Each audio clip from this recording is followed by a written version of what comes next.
سيد المرسلين وعلى آله وصحبه أجمعين أما بعد بھائیو دوستو، سب سے پہلے معذرت کہ میں آپ حضرات سے آپ کی مادری زبان بنگلہ میں بات نہیں کر پا رہا ہوں، اس کے لیے سب سے پہلے معذرت۔ الحمدللہ یہ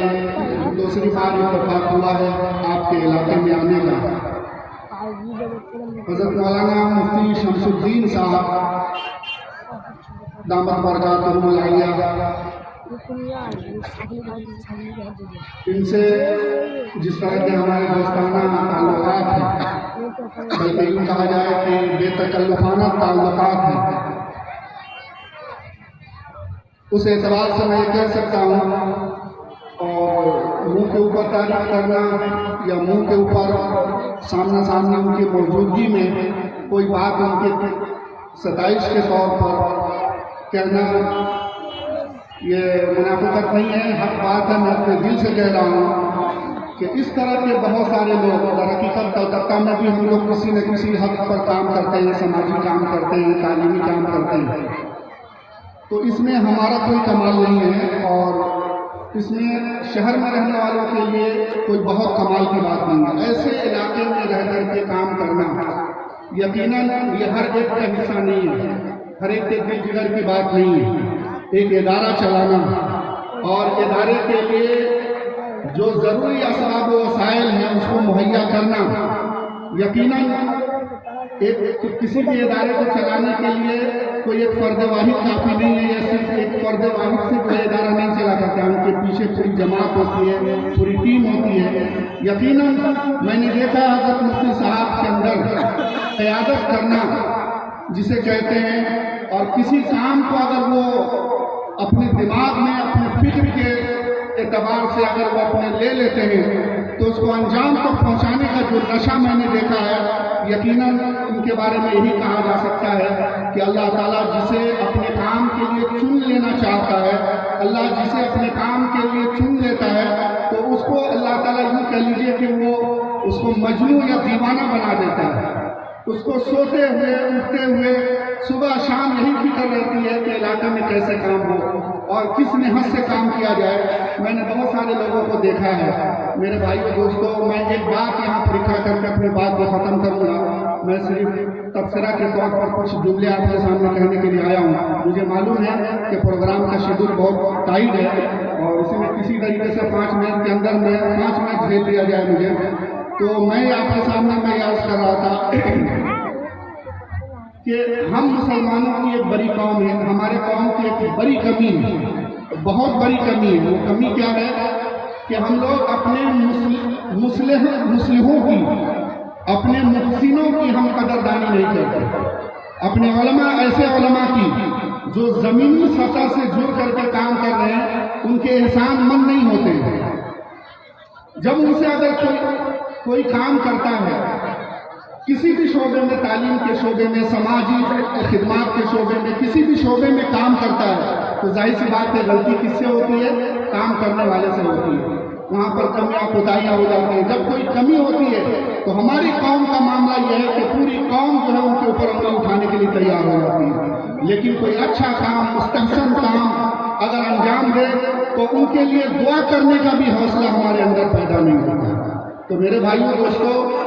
یہ ہماری روش رہی ہے، یہ ہماری روایت رہی ہے، اس سے ہمیں رکنا ہوگا اور اس سے باز رہنا ہوگا۔ ہمیں اپنے قدردانی کا جذبہ اپنے اندر پیدا کرنا ہوگا،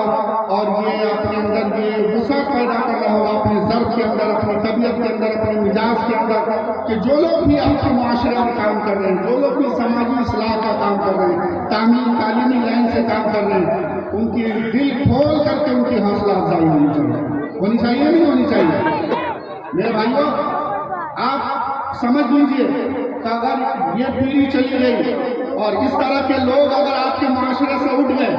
اگر ہم نے بیجا تنقید کیا کام کرنے والوں کے پیچھے اگر ہم لگے رہیں، تو یاد رکھیں پھر